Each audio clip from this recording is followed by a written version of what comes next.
Welcome to the Monsters of Fantasy. This was written, produced, recorded, and edited by me, Shawn McCarter. Monsters of Fantasy is a production in which I will explore the truly horrific side of the fantasy world known as Dungeons and Dragons. There are content warnings in the show notes below.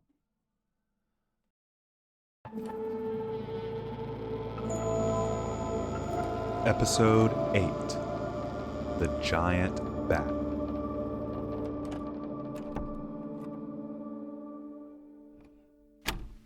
I just want to state that this week's submission was chosen by Luna as her submission to celebrate the Festival of the Dead.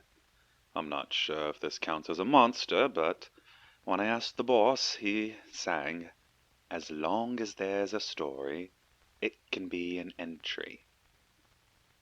Nico seems to be busy setting up multiple programmed illusions to make the castle look like a giant beacon. A set of dancing illusionary skeletons scared Daisy while she was eating. She doesn't seem to like the holidays as much as the rest of us, though. I haven't seen her around as much as the others, but... Well, here's the story about the giant bat that may or may have not taken away Vincent Hull. My name's Timothy Jones, but they used to call me Little Timmy, on account of my size and all. And this is my story about how a giant bat took away my childhood bully, Vincent.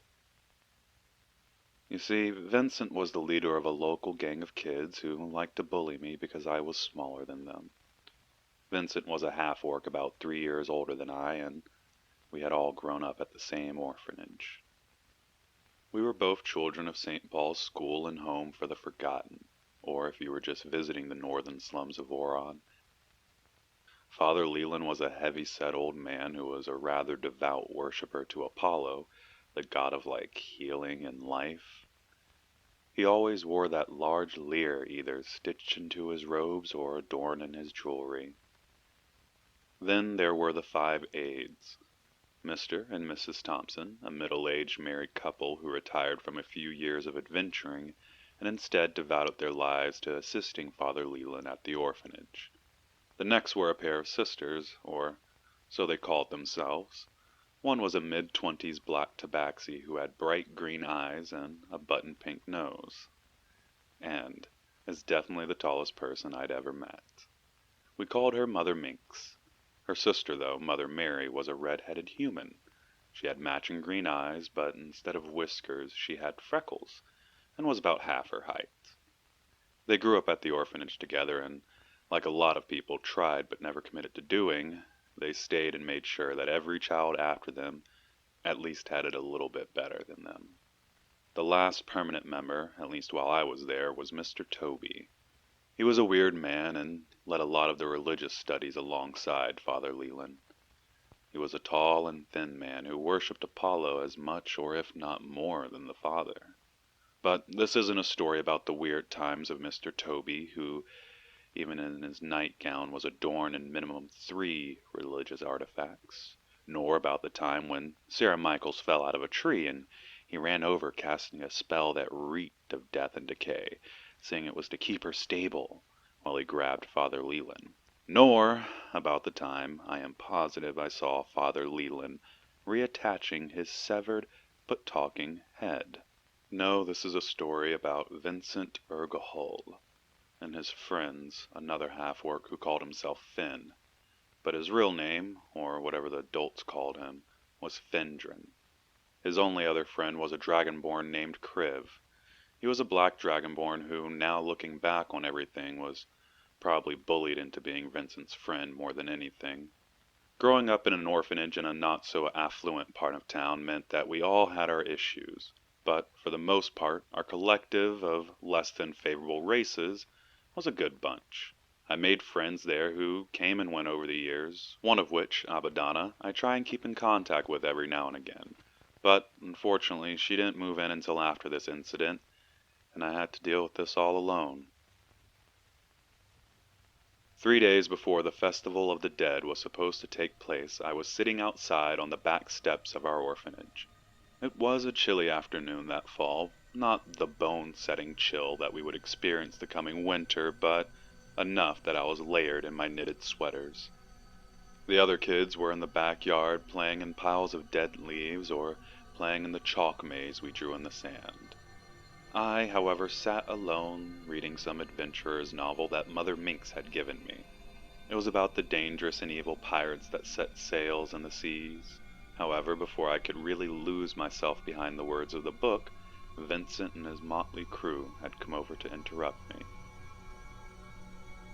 It's funny, everyone else, was actually really nice to me there, and my time at the orphanage was not bad. Especially since Vincent, and I mean the real Vincent, was only there for a few months. Minuscule to the years most other children are left there. Vincent and Finn had recently been transferred out of their old homes and found themselves at St. Paul's. This wasn't uncommon because many people get adopted from one part of the city and then abandoned in another, making it so people who've left sometimes, if they weren't lucky, would return. It wasn't shortly after their arrival, though, that they started bullying me, and this time was just another one of their weekly assaults.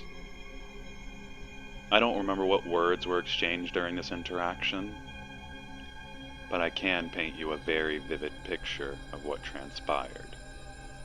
Vincent was a half-orc coming into his early teens.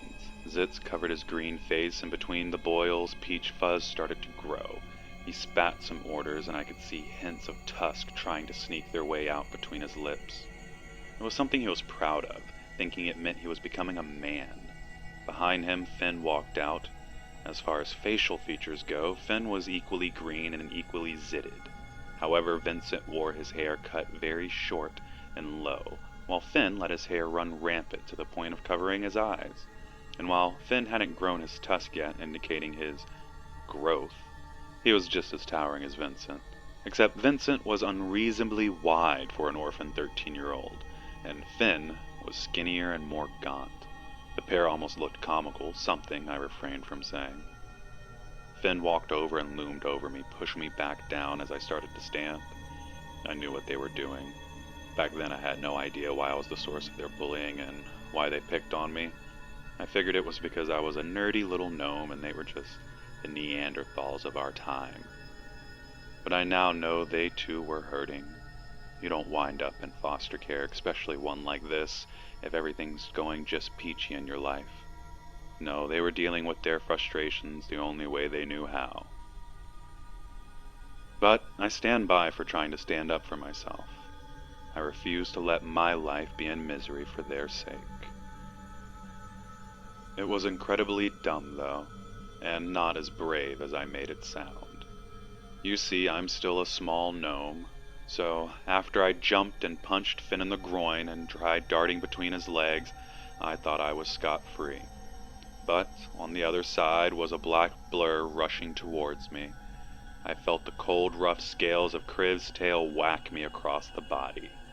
I tried getting up and running away like I usually do, but I was too slow this time and they had me pinned down. I spat something about him being an orcish brute. And then I spat in his eye. And I think that's what sealed the deal. The next bit was a blur. As Kriv and Finn held me down, Vincent repeatedly punched me over and over and over. I felt my ribs cave inwards, causing me to spit on him once again, but this time it was with blood. Somewhere in the fast flurry of blows, I felt my jaw dislocate. Eventually he stopped, either because he didn't want to kill me, or because he simply got bored. I felt like I laid there for hours, but it could have simply been minutes. I kept fading in and out as sounds of other kids playing turned to frightened yelling, then to adults yelling, and then to the soft sounds of Mother Minx's purring voice. I don't know how they managed it, and to this day I kinda regret not getting into that cleric stuff, because apparently Father Leland had fixed me up with relative ease. As soon as I woke up, I told them everything I could remember, but unfortunately they saw corporal punishment just fine enough. And I can't blame them for thinking that worked, because from their perspective, this was the first and last time that Vincent had done something this heinous. He left me alone for 3 more days, but I should have known that he would strike back at me for snitching on him to Mother Minx and Father Leland. However, I let myself get wrapped up in the festivities of the season. If you didn't know, it is tradition for a lot of the little boys and girls of Voron to go and enjoy the festivities of the town, dressing up to mimic some kind of monster from the world of the dead. I was dressed up as a ghost that year. Same as most years, because I couldn't afford to go get supplies like some of the other kids who I saw dressed up in more elaborate and scarier monsters. I had just finished grabbing caramel apples from one of the vendors who was handing them out to children when a large bat-winged vampire jumped out in front of me. Out behind him stepped out a ghost whose outfit had been enchanted to look incorporeal, and then a skinny wolf man. Because of the sheet over my head, I hadn't noticed them until after I bumped into them. I was already on the ground apologizing before I realized who it was. They circled around me as Vincent started taunting me. "Oh, wee little ghost," he spat the words out with venom while kicking me. "I ought to make you pay for trying to get me kicked out." I tried getting up, but I felt hands pushing me back down and the voice of Finn telling me to sit tight while the boss was talking. "Do you know why I picked you?" He pulled out a knife and held it up to my face. It was covered in rust and had a very dulled edge, and he no doubt found it outside rummaging in someone's garbage, probably in preparation for this night. I told him it was because smart people intimidated him, and that he wants to pick an easy small target. "No, it's because you're such a tough acting piece of shit," as he started to dig the tip into my cheek. He pulled away before drawing blood, though, and instead punched me right between the eyes. I felt a crack and warm liquid begin to run down my face, and I looked down and my dirty grayed ghost sheet now had a steady stream of blood dripping onto it. I grabbed my broken nose and threw my head backwards.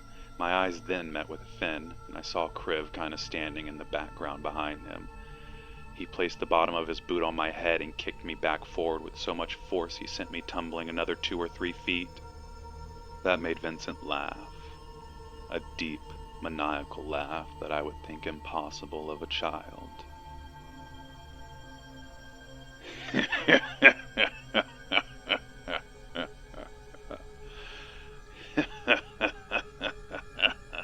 "Well, we're gonna see how brave you are tonight." I felt him binding me with rope. "We're gonna tie you up and make you spend the night in Old Man Felix's home."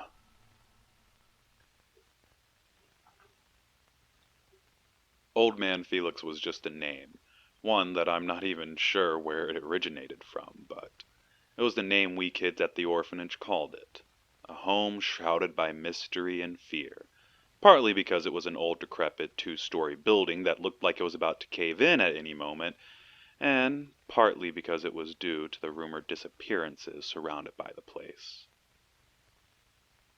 I thought they were just kid rumors, especially because of that time of year. I remember thinking that it was kind of funny that these idiots believed the place to be haunted. I talked about it once with Mother Minxie, and she told me that monsters lurk where we want them to lurk, and that Old Man Felix, or whatever it was we called it, was just an old abandoned house that wasn't worth the land it was sitting on. That still didn't stop the rumors, though, of people saying that they've seen shadows moving behind window frames, and creatures flying in out of the shadows, and it seems that the stories had reached the ears of Vincent, and he was a believer. It didn't take too long for them to just carry me to that part of town. I tried calling out twice while on the way there, but after being smacked across the face twice, subsequently harder the second time, I stopped shouting. I figured my best bet was just to sit quiet, let them leave me bound up inside the house, and then I could figure it out from there. So I just sat quiet as they led me through the old rickety gate. They gawked at how creepy all the overgrown grass was, and they were right. It looked as if the earth itself had become alive and sent its tendrils to consume the home. Vines covered the building, finding their way through cracks in the wood or through one of the many busted windows. As we approached, I heard the sound of fluttering up above, but I couldn't make out what it was. Whatever it was, though, seemed to scare the group of older boys. Kriv jumped back, and I swore that I heard Finn whisper what the fuck was going on. Vincent didn't show any outward fear, though, but I felt his palms begin to sweat and his heart began to race as we approached the building. I heard a creaking sound as I was placed down in front of the door that Finn was opening. I couldn't see much inside the old building except a thin hallway that led into darkness. From what I could see, the walls were rotting away, exposing the bare support structure for this once luxurious home. I looked down and saw a dusty red strip of cloth that led into the darkness. Stale, cold air hit me like a wall as they pushed me forward, hopping into the old house. The floorboards creaked behind me underneath their weight as they followed me in. The hallway led down past two doors, one closed and intact enough that we couldn't see in, but the other had fallen off its mounting and was lying on what remained of a weather-beaten sofa.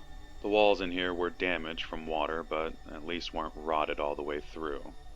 One wall, there was the remains of what may have once been a miraculous bookcase, but now only contained a few dusty covered novels. Pages in varying stages of decay were littering the floor, and on the opposite wall was a fireplace whose hearth had long crumbled away, so the only thing that remained was just this brick outline into a black, dark hole. Gnomes are pretty good at seeing in the dark, but I just saw this black semi-oval pasted onto the wall.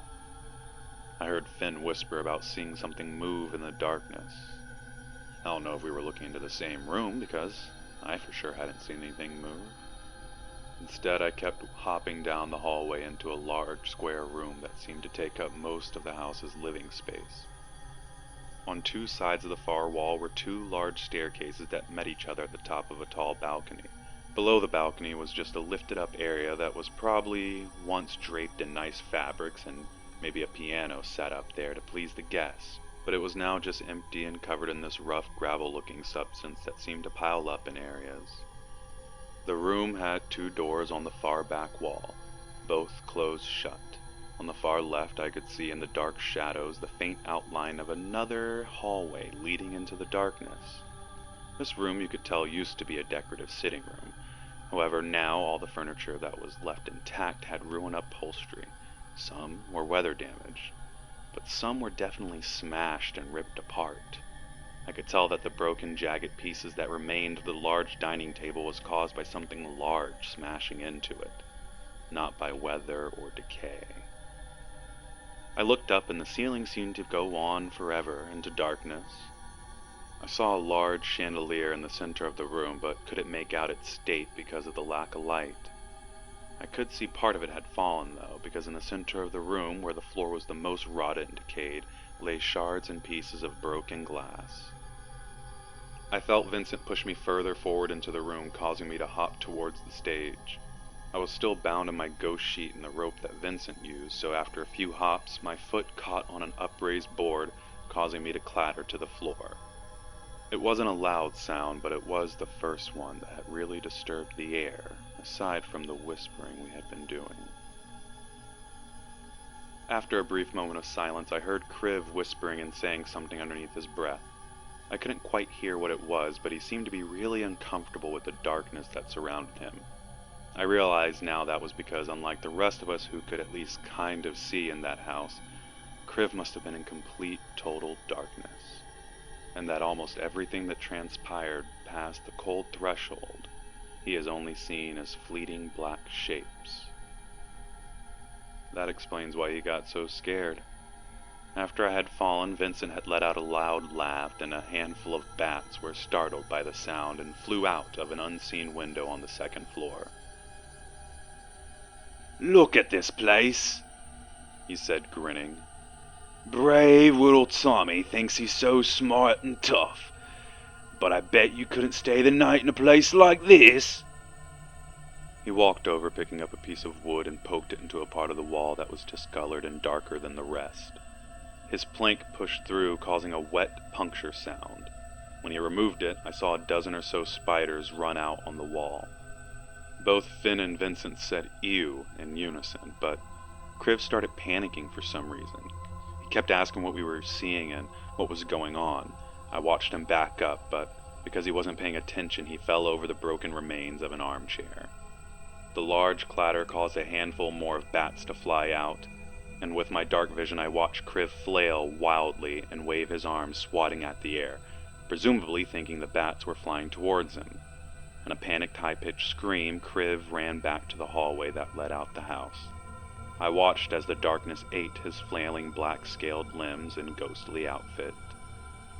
After we couldn't hear his screaming anymore, Finn and Vincent kind of looked at each other with amusement, laughing. Well, look at the pipsqueak. It seems you're braver than that glorified newt.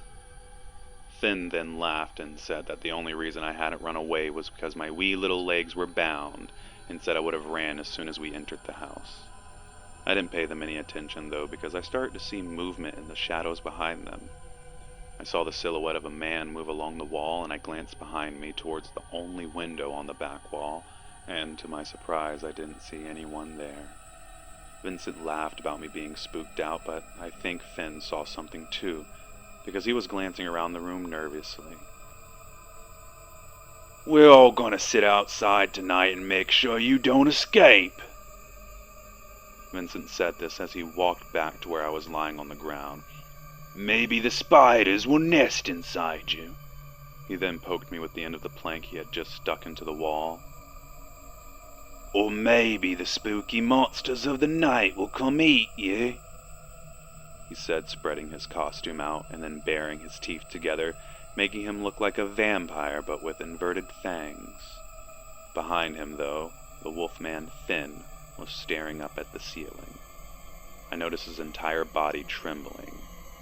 He was murmuring something to Vincent, but I couldn't hear what, so I followed his gaze to see hundreds of beady red eyes blinking down at us. Finn was already starting to back up towards the front of the house. He loudly announced while keeping his eyes fixed on the ceiling that he was going to go and head on out and wait for us outside.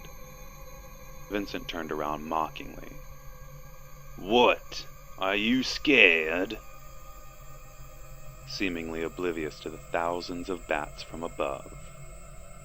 Then I heard a door slam in the far distance. The slam resounded all around us like someone slamming shut a coffin. I looked hopingly up at Finn to see if this was some elaborate prank from Kriv, but he had dove down where he stood like someone had let loose an explosion. On the complete opposite side, it seemed that Vincent threw himself halfway behind a decrepit sofa. Then we all heard it, coming from the second floor, in a clearly mocking tone. What? Are you scared? I remember it sounded weird at the time, like Vincent was throwing his voice like a ventriloquist or something, but I hadn't much time to think. Whoever had called out caused such a scare that all three of us were now screaming.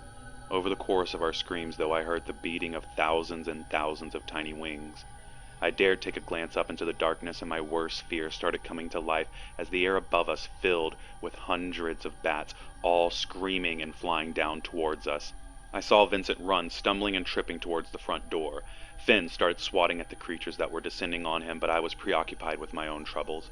I rolled around frantically on my back, trying to grab a piece of glass. I felt the shard slice down my arm, and luckily it also sliced open the ropes that held me. I took a quick glance and saw that Finn was not faring that well, and I could barely see him in the cloud of screaming bats.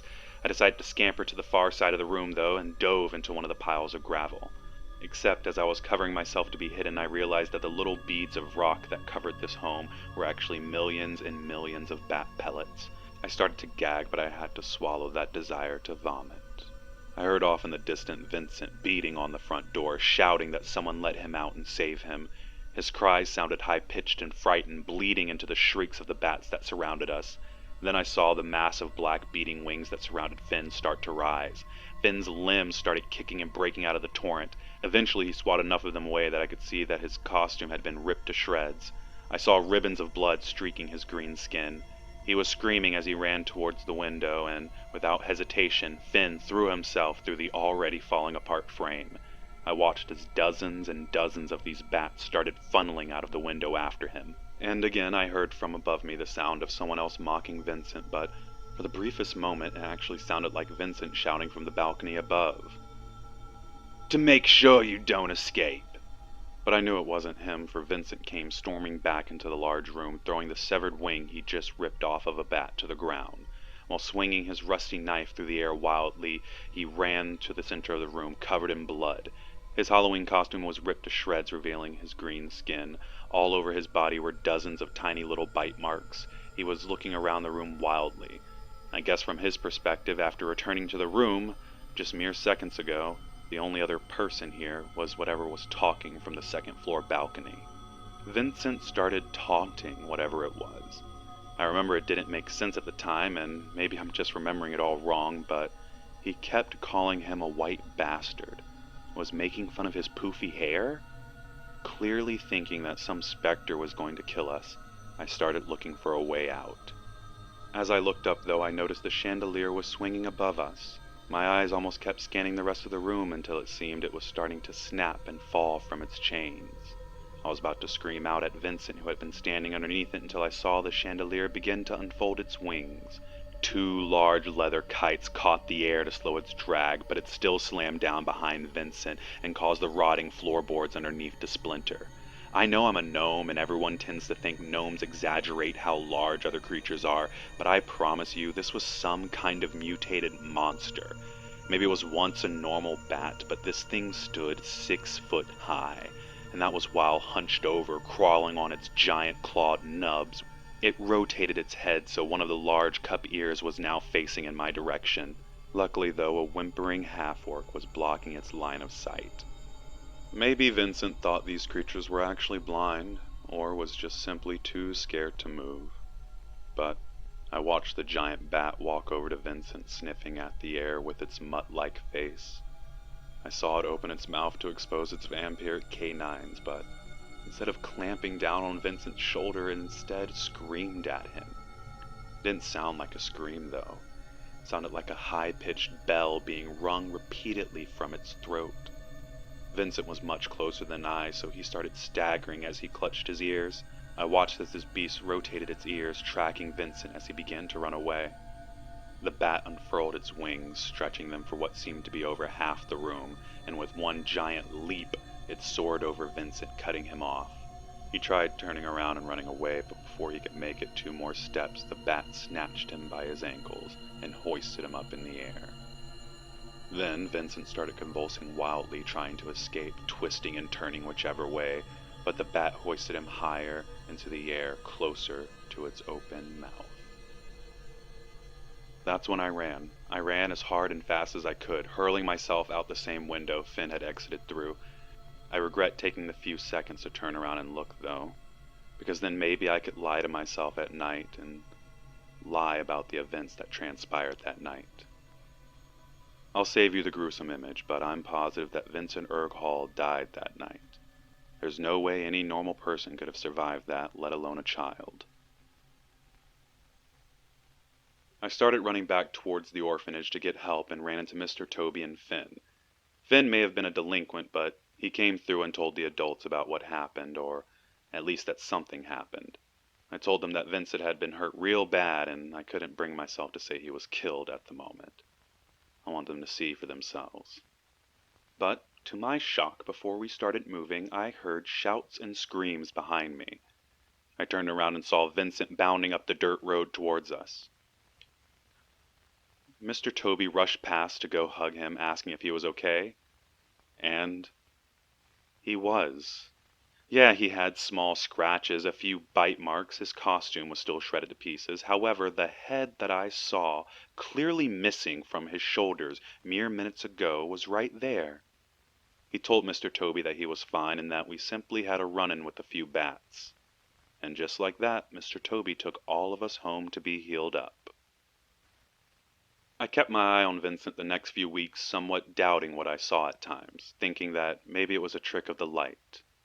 But over the next few days, I noticed Vincent acting differently. And I say that in a good way. Slowly, Vincent was no longer the bully, but rather a normal 13-year-old kid. Finn and Kriv seemed to notice the change as well, but because all they knew was to listen to Vincent, they too became nicer. I almost started to forget the events that transpired and slowly started to accept that maybe Vincent had truly been changed for the better by the dramatic events of that night. But I couldn't let it go, and I decided that the next chance I got, I would go ask Vincent what happened after I ran out of the house. It was at night, and I noticed Vincent get up and start heading outside. Figuring he was going to go take a piss, I decided to give him a few and then I'd follow him. However, when I got outside, I noticed a large humanoid man smoking at the corner of our building. I had never seen this man before, but he was a large, thin, skinny fellow that seemed to be extremely pale in the moonlight. He flicked the lit roll of tobacco out into the dark and began coughing, like he was trying to speak.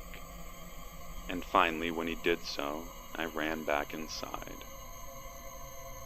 From outside, I could hear something calling out into the night, practicing. What? Are you scared?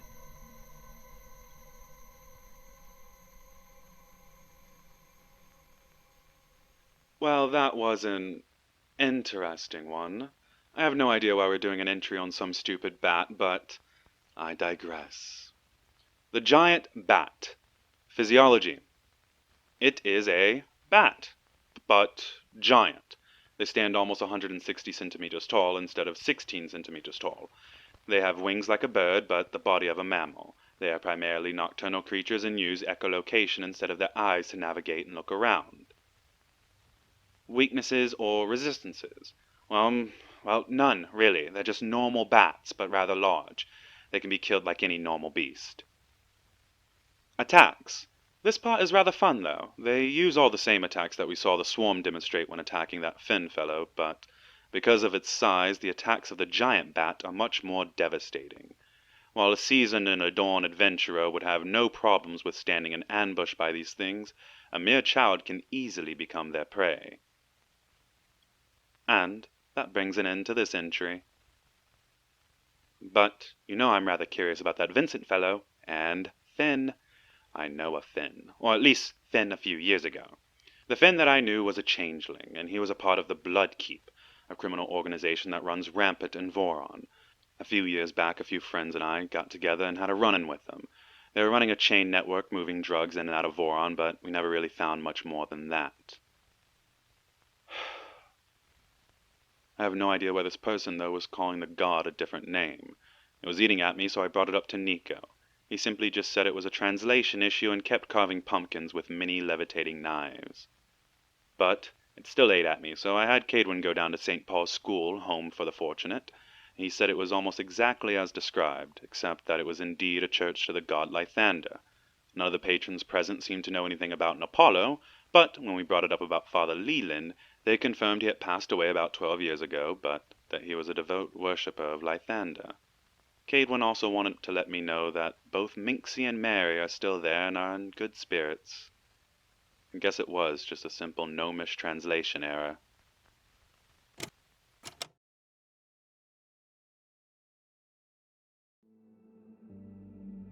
If you enjoyed today's episode, please share it with your friends and family or leave a rating on Apple Podcasts. Follow us on Twitter at monstersof_ for all news and teasers for upcoming episodes. Today's story was the tragic backstory to one of the villains in my campaign, but told through the eyes of his first enemy, Timmy, the gnome. Join me next week as we continue the Halloween-themed monsters and stories throughout the month of October with The Skeleton. Thank you so much for listening. Until next time.